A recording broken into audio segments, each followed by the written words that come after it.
इससे पहले एलओसी पर पुंछ में दुर्गा बटालियन और दिगवार में पाकिस्तान की तरफ से लगातार फायरिंग की गई, जिसका भारत की तरफ से भी जवाब दिया गया। पुंछ के दुर्गा बटालियन में पाकिस्तान की तरफ से रविवार रात करीब 9:50 से फायरिंग शुरू हुई। करीब 9 घंटे तक ऑटोमेटिक हथियारों से लगातार गोलियां दागी गई, जो सुबह तक जारी रही।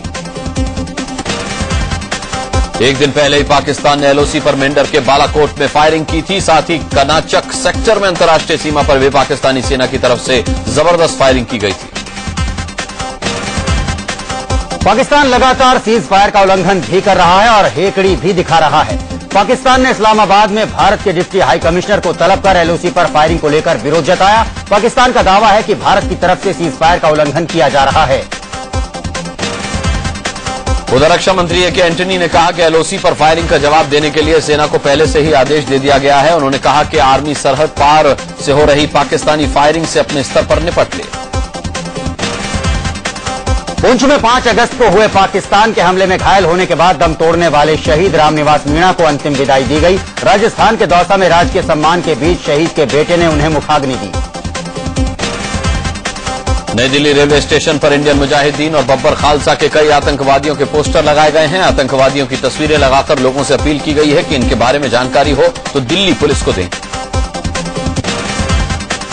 आतंकी अलर्ट को देखते हुए कोलकाता एयरपोर्ट पर भी सुरक्षा के खासा इंतजाम किए गए हैं। एयरपोर्ट में प्रवेश करने से पहले कड़ी तलाशी ली जा रही है। गणतंत्र दिवस समारोह के ठीक पहले महात्मा गांधी के स्मारक स्थल राजघाट में सुरक्षा बंदोबस्त बढ़ा दिए गए हैं।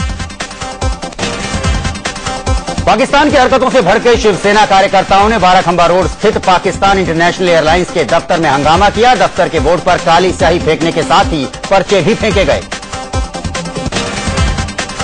जम्मू में हुई हिंसा को लेकर मुख्यमंत्री उमर अब्दुल्ला ने सर्वदलीय बैठक बुलाई, जिसमें तय हुआ कि एक सर्वदलीय प्रतिनिधि मंडल हिंसाग्रस्त इलाकों का दौरा करके लोगों से शांति व्यवस्था बनाए रखने की अपील करेगा। इससे पहले राज्यसभा में किश्तवाड़ हिंसा को लेकर खूब कोहराम मचा। बीजेपी के साथ साथ विपक्ष के कई नेताओं ने जम्मू कश्मीर सरकार पर निशाना साधा। इस दौरान हो हंगामे के चलते कई बार सदन की कार्यवाही बाधित भी हुई।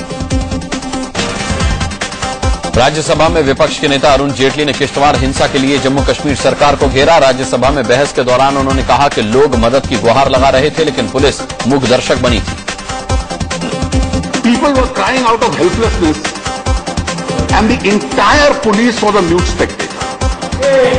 There was complaints that a senior functionary of the state government could have been involved, and that's a matter which requires to be.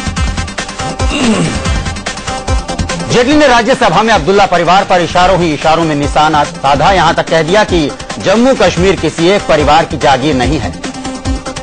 You tried a system by which nobody should come to know what is happening. What happened to me personally yesterday, I consider it absolutely secondary. But let me tell you, sir, even on that issue, the state of Jammu and Kashmir is not a personal property of one family. It's an integral part of India.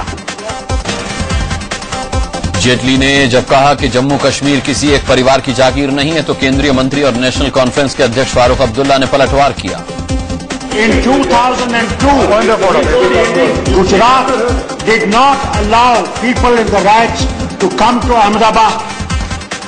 They did not deploy army. It is not the property of Modi. Jaitley के बयान के बाद जम्मू कश्मीर के मुख्यमंत्री उमर अब्दुल्ला ने Twitter के जरिए निशाना साधा। उन्होंने लिखा कि क्या जेटली संसद को बताएंगे कि 2002 के बाद गुजरात के गृह मंत्री या गृह राज्य मंत्री ने इस्तीफा दिया था। उमर ने तो मोदी को पाखंडी तक करार दिया। गृह मंत्रालय के प्रभारी पी चिदम्बरम ने कहा है कि जम्मू कश्मीर में तनाव तो है, लेकिन हालात नियंत्रण में है। This is not an appropriate time for the honorable leader of the opposition to visit either parts of Jammu city or parts of Jammu region. It does not mean that we support censorship. It does not mean we support restriction of visit by political leaders. BSP supremo Mayawati ने किश्तवाड़ हिंसा रोकने में जम्मू कश्मीर सरकार नाकाम रही है कहा, इसीलिए सरकार बर्खास्त कर देनी चाहिए। दिन तक वहाँ पर हालात बड़े खराब रहे और वहाँ की स्टेट गवर्नमेंट सोई रही। ये होगा कि जम्मू कश्मीर की गवर्नमेंट को बर्खास्त करके वहाँ पे प्रेसिडेंट रूल लगना चाहिए। उधर किश्तवाड़ हिंसा के लिए सवालों के घेरे में आए गृह राज्य मंत्री सज्जाद अहमद किचलू ने इस्तीफा दे दिया है। केंद्र सरकार ने किश्तवाड़ हिंसा पर जम्मू कश्मीर सरकार से रिपोर्ट मांगी है। हम जेएनके गवर्नमेंट के साथ बातचीत जारी है, उनसे रिपोर्ट भी ले रहे हैं और जो भी उनको सपोर्ट देना है हम सपोर्ट दे रहे हैं। किश्तवाड़ हिंसा के बाद बड़े तनाव को देखते हुए राज्य के 10 में से 6 जिलों में फिलहाल कर्फ्यू लगा दिया गया है। लगातार होते विरोध प्रदर्शनों को देखते हुए कई इलाकों में कर्फ्यू और धारा 144 लगाई गई। जम्मू कश्मीर के 6 जिलों में अभी भी कर्फ्यू लगा हुआ है। इन जिलों में जम्मू, किश्तवाड़, राजौरी, सांबा, रियासी और उधमपुर शुमार हैं। हालांकि उधमपुर में कर्फ्यू में 2 घंटे की ढील दी गई है। 2 जिलों कठुआ और डोडा में धारा 144 लगी है। जम्मू के 8 जिलों में लगे कर्फ्यू के चलते आम लोगों को भारी परेशानी हो रही है। किश्तवाड़ हिंसा में अब तक 3 लोगों की जान गई है और 20 लोग जख्मी हुए हैं। 68 दुकानों और 7 होटलों को नुकसान पहुंचा है। साथ ही हिंसा के दौरान 35 गाड़ियों को भी निशाना बनाया गया। हिंसा के सिलसिले में 10 लोग गिरफ्तार हुए हैं। जम्मू कश्मीर के मुख्यमंत्री उमर अब्दुल्ला ने किश्तवाड़ हिंसा की न्यायिक जांच के आदेश दे दिए हैं। उन्होंने ट्विटर पर बताया कि हाईकोर्ट के रिटायर्ड जज की अगुवाई में किश्तवाड़ के साथ साथ बाद में हुई हिंसा की जांच करेंगे। किश्तवाड़ हिंसा को लेकर सुप्रीम कोर्ट में एक जनहित याचिका दायर की गई है। याचिकाकर्ता प्रोफेसर भीम सिंह ने मांग की है कि कर्फ्यू के चलते फंसे श्रद्धालुओं को वहां से सुरक्षित बाहर निकाला जाए। इस मामले में अब मंगलवार को सुनवाई होगी। बीजेपी नेता उमा भारती ने किश्तवाड़ हिंसा के लिए जम्मू कश्मीर सरकार को दोषी ठहराया। उन्होंने कहा कि सरकार मामले को दबाने में लगी हुई है। उन्होंने सूबे से धारा 370 हटाने की भी मांग की। कांग्रेस नेता और केंद्रीय स्वास्थ्य मंत्री गुलाम नबी आजाद ने कहा है कि किश्तवाड़ हिंसा में न तो किसी मंत्री का रोल है और न ही इसका सीमा पार से कोई लेना देना है। उन्होंने कहा कि जांच के बाद सब कुछ साफ हो जाएगा। दागी जनप्रतिनिधियों के मामले में सुप्रीम कोर्ट के फैसले को लेकर केंद्र सरकार ने रिव्यू पिटीशन दाखिल की है। सुप्रीम कोर्ट ने हाल ही में यह कहा था कि 2 साल से ज्यादा सजा पाने वाले सांसद, विधायक की सदस्यता रद्द हो जाएगी। केंद्र सरकार ने सुप्रीम कोर्ट के उस फैसले पर भी रिव्यू पिटीशन दाखिल की है जिसमें जेल से चुनाव लड़ने पर रोक लगाई गई है। सुप्रीम कोर्ट ने हाल ही में एक फैसले में कहा था कि जब जेल में रहते हुए कोई वोट नहीं दे सकता तो फिर वोट ले कैसे सकता है। चुनावी घोषणा पत्र में तोहफों के ऐलान पर गाइडलाइंस बनाए जाने का राजनीतिक दलों ने विरोध किया है। सुप्रीम कोर्ट के निर्देश के बाद चुनाव आयोग ने दिल्ली में सर्वदलीय बैठक बुलाई थी जिसमें Congress, BJP, SP, BSP, NCP, left के नेता मौजूद रहे। राजनीतिक दलों को आरटीआई कानून के दायरे से बाहर रखने के लिए लोकसभा में आरटीआई एक्ट में संशोधन का बिल पेश किया गया। राज्य मंत्री वीर नारायण स्वामी ने विधेयक को सदन में पेश किया। केंद्रीय सूचना आयोग ने राजनीतिक दलों को आरटीआई के दायरे में लाने का आदेश दिया था। मुंबई में आरटीआई कार्यकर्ताओं ने आरटीआई एक्ट में संशोधन के खिलाफ प्रदर्शन किया। संसद में लगातार चल रहे गतिरोध के चलते फूड सिक्योरिटी बिल जैसे कई अहम बिलों पर चर्चा नहीं हो पा रही है। सरकार ने इस गतिरोध को खत्म करने के लिए कल सर्वदलीय बैठक बुलाई है। अलग तेलंगाना के फैसले के विरोध में आंध्र प्रदेश सरकार के 2 और मंत्रियों ने इस्तीफा दे दिया। 15 फरवरी 2012 को केरल में 2 भारतीय मछुआरों की हत्या के आरोपी टावली मरीन्स ने एनआईए के सामने अपने बयान दर्ज कराने से इंकार कर दिया है। इस मामले की जांच कर रही एनआईए चार्जशीट तैयार कर रही है। पाकिस्तानी हमले को लेकर विवादित बयान देने वाले बिहार के 2 मंत्रियों भीम सिंह और नरेंद्र सिंह के खिलाफ देशद्रोह का मुकदमा दर्ज किया गया है। सेक्स स्कैंडल में फंसे मध्य प्रदेश के पूर्व वित्त मंत्री राघव जी को बड़ी राहत मिली है। जबलपुर हाईकोर्ट ने 1 लाख रुपए की निजी मुचलके पर राघव जी को जमानत दे दी है। राघव जी के नौकर ने उन पर यौन शोषण का आरोप लगाया था। जेबीटी घोटाले में जेल गए आईएनएलडी नेता अजय चौटाला को जमानत मिल गई है। मेडिकल ग्राउंड पर दिल्ली हाईकोर्ट ने चौटाला को 4 हफ्ते की अंतरिम जमानत दे दी। बीजेपी नेता और नरेंद्र मोदी के करीबी अमित शाह को सुप्रीम कोर्ट से राहत मिली है। सुप्रीम कोर्ट ने शाह की जमानत के साथ लगी शर्त हटा दी है। अब हर 14 दिन में शाह को सीबीआई दफ्तर में हाजिरी नहीं देनी होगी। इशरत जहां एनकाउंटर केस में आरोपी पुलिस ऑफिसर पीपी पांडे को सुप्रीम कोर्ट से भी राहत नहीं मिली है। सुप्रीम कोर्ट ने पांडे की अंतरिम याचिका खारिज कर दी है। यूपी की निलंबित आईएएस अफसर दुर्गा शक्ति नागपाल को लेकर अब शुक्रवार को सुप्रीम कोर्ट में अगली सुनवाई होगी। दुर्गा का निलंबन रद्द करने की मांग को लेकर सुप्रीम कोर्ट में जनहित याचिका लगाई गई थी। देश के पहले स्वदेशी एयरक्राफ्ट कैरियर आईएनएस विक्रांत को रक्षा मंत्री ए के एंटनी की पत्नी एलिजाबेथ ने देश को समर्पित कर दिया। 40,000 टन वजन वाले इस पोत को एलिजाबेथ ने कोच्चि शिपयार्ड से लॉन्च किया। इसके साथ ही विक्रांत के निर्माण का पहला चरण पूरा हो गया। अब इसके बाहरी उपकरणों को लगाने और ऊपर के ढांचे के निर्माण के लिए फिर से शिपयार्ड में भेजा जाएगा। इसका ट्रायल 2016 से शुरू होगा, जबकि 2018 में इसे नेवी को सौंपा जाएगा।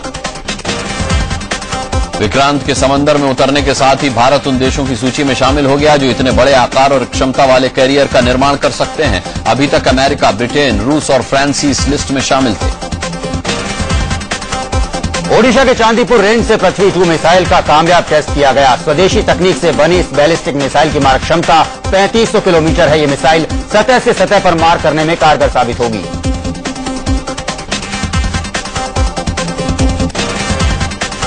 ओबामा के नारे को हैदराबाद में मोदी ने दोहराया तो कांग्रेस महासचिव दिग्विजय सिंह को बोलने का मौका मिल गया। दरअसल रविवार को हैदराबाद में हुई बीजेपी की रैली में मोदी ने भीड़ को संबोधित करते हुए अपने भाषण का अंत ओबामा स्टाइल में किया था। मध्य प्रदेश के सागर में जिला शहर कांग्रेस अध्यक्ष रेखा चौधरी ने कोतवाली थाने में सरेंडर कर दिया है। रेखा चौधरी पर संघ के ऑफिस पर पथराव का आरोप था। केंद्रीय मंत्री श्री प्रकाश जायसवाल ने एक बार फिर विवादित बयान दिया है। उन्होंने कहा कि पीएम बनने के लिए कुछ लोग आजीवन ब्रह्मचारी रह जाते हैं। झारखंड में बीजेपी लोकसभा और विधानसभा चुनाव की तैयारियों में जुट गई। अपने प्रचार को मीडिया के जरिए गति देने के लिए मीडिया प्रभारियों को ट्रेनिंग दी जा रही है। झारखंड को 123 डिप्टी कलेक्टर और मिल गए हैं। मुख्यमंत्री हेमंत सोरेन ने इन लोगों को नियुक्ति पत्र दिए। यूपी के मुख्यमंत्री अखिलेश यादव ने अवैध खनन करने वाले माफियाओं को चेतावनी देते हुए कहा है कि पर्यावरण विभाग की एनओसी के बाद ही खनन होना चाहिए। यूपी के मुख्यमंत्री अखिलेश यादव ने प्रेस क्लब में इंडिया ए कार्टून क्रॉनिकल नाम की किताब का विमोचन किया। अखिलेश ने कहा कि राजनीति में आने वाली नई पीढ़ी के नेताओं का कार्टून के महत्व को समझने की जरूरत है। मुरादाबाद के सिविल लाइन्स इलाके में बाइक चोरी के आरोप में भीड़ ने एक युवक की जमकर पिटाई की। मौके पर पहुंची पुलिस ने बड़ी मुश्किल से युवक को भीड़ के चंगुल से छुड़ाया। हरियाणा के सोनीपत में बदमाशों ने प्रॉपर्टी डीलर से 30 लाख की लूट को अंजाम दिया। वारदात का विरोध करने पर बदमाशों ने प्रॉपर्टी डीलर और उसके नौकर को बुरी तरह पीटा। गाजियाबाद के कौशाम्बी में एक होटल के कमरे में इंजीनियर का शव मिलने से सनसनी फैल गई। इंजीनियर की मौत कैसे हुई, इस बारे में किसी को कुछ पता नहीं। गाजियाबाद में रेलवे के रिटायर्ड डीजीएम की पत्नी की शव संदिग्ध हालत में मिला है। आशुतोष मनुज 15 मिनट के लिए घर से बाहर गए थे, लौटे तो पत्नी का शव बाथरूम में मिला। गाजियाबाद के विजयनगर में एक महिला की 7वीं मंजिल से गिरने से मौत हो गई। चश्मदीदों के मुताबिक महिला ने आत्महत्या की है। हरियाणा के इंद्री में गैंगरेप का शिकार 11वीं की छात्रा ने जहर खाकर जान दे दी। बदनामी के डर से छात्रा की मां ने भी जहर खा लिया था। मुरादाबाद के जिला अस्पताल में एक महिला सिपाही के साथ मेडिकल के लिए पहुंची महिला ने चूहे मारने वाली दवाई खा ली, जिसके बाद उसे इलाज के लिए अस्पताल में भर्ती कराया गया। मेरठ में एक महिला पुलिस ने पुलिस के एक जवान पर यौन शोषण का आरोप लगाया है। पीड़ित महिला ने बताया कि पिछले 3 वर्षों से वो आरोपी सिपाही के साथ लिव इन में रह रही थी। छत्तीसगढ़ के बिलासपुर में 7 साल की एक मासूम बच्ची से रेप की सनसनीखेज वारदात सामने आई है। पुलिस के मुताबिक बच्ची को ट्रेन में बदमाशों ने हवस का शिकार बनाया। ताजमहल देखने आगरा आई अमेरिकी लड़कियों के साथ छेड़खानी का मामला सामने आया है। पुलिस में शिकायत के बाद 5 आरोपी लड़कों को गिरफ्तार कर लिया गया है। हरियाणा के पलवल में एक लेदर फैक्ट्री में जहरीली गैस की चपेट में आने से 4 मजदूरों की मौत हो गई। यह हादसा फैक्ट्री के वाटर ट्रीटमेंट प्लांट की एक टंकी में सफाई के दौरान हुआ। यूपी के देवरिया में आग लगने से एक ही परिवार के 4 लोगों की मौत हो गई। बताया जा रहा है कि परिवार का मुखिया कर्ज में डूबा हुआ था। मध्य प्रदेश के छिंदवाड़ा में देव होटल के मैनेजर पर होटल की महिला कर्मचारियों ने मारपीट का आरोप लगाया है। यूपी में बेखौफ बदमाशों को पुलिस का कोई खौफ नहीं। ताजा मामला राजधानी लखनऊ का है। यहां बदमाशों ने गश्त लगा रहे पुलिसकर्मियों पर हमला कर दिया। पंजाब के तरनतारन में रात में गश्त कर रहे पुलिस के जवानों को लोगों ने बंधक बनाकर उनकी गाड़ी में जमकर तोड़फोड़ की। यूपी के हमीरपुर में एक शख्स ने दहेज के लालच में अपनी पत्नी को आग के हवाले कर दिया, जिससे उसकी मौके पर ही मौत हो गई। यूपी के शामली में पुलिस ने 1 करोड़ की हेरोइन जब्त की है। मुखबिर से मिली सूचना के आधार पर पुलिस ने 1 किलो हेरोइन के साथ आरोपी पिता पुत्र को गिरफ्तार किया है। हरियाणा के नरवाना से लापता एक ही परिवार के 4 बच्चों में से 3 के शव मिले हैं। उधर बच्चों के शव मिलने के बाद से परिवार में मातम है। इंदौर के ग्वालटोली इलाके में पुलिस ने एक होटल में छापा मारकर 1 करोड़ रुपए की ब्राउन शुगर जब्त की। कानपुर में ट्रक और ऑटो के सामने की जबरदस्त टक्कर में ऑटो में सवार 2 लोगों की मौके पर ही मौत हो गई। हादसे में 4 लोग घायल भी हुए, जिन्हें अस्पताल में भर्ती कराया गया। यूपी पुलिस का शर्मनाक चेहरा सामने आया है। मिर्जापुर में पुलिस लावारिस लाशों को धड़ल्ले से गंगा नदी में फेंक रही है। रांची में अत्याधुनिक सुविधाओं से लैस सदर हॉस्पिटल अपने उद्घाटन की बात जोड़ रहा है। जल्दी स्वास्थ्य मंत्री गुलाम नबी आजाद इस हॉस्पिटल का उद्घाटन करेंगे। उत्तराखंड में अलकनंदा नदी एक बार फिर उफान पर है। यही नहीं, नदी ने अपना रुख भी बदल लिया है। आगरा में चंबल नदी खतरे के निशान को पार कर बह रही है। नदी के आसपास के इलाकों में पानी घुसने से लोगों की मुश्किलें बढ़ गई हैं। चेन्नई में एक 3 महीने का बच्चा अजीबोगरीब बीमारी का शिकार है। 3 महीने के इस बच्चे के पूरे शरीर में अचानक आग लग जाती है। डॉक्टर इस बच्चे की देखरेख कर रहे हैं। डॉक्टर्स ने बताया कि लाखों में एक बच्चा होता है जिसे इस तरह की बीमारी होती है। दिल के मरीजों के लिए एक अच्छी खबर है। अब आर्टिफिशियल हार्ट से हार्ट ट्रांसप्लांट किया जा सकता है। इस डिवाइस के जरिए इंसान 8 से 10 साल तक नॉर्मल लाइफ जी सकेगा। श्रावणी सोमवार के शुभ दिन एक विदेशी भक्त ने शिरडी स्थित साईं मंदिर में 5 लाख रुपए का सोने का हार भेंट किया है।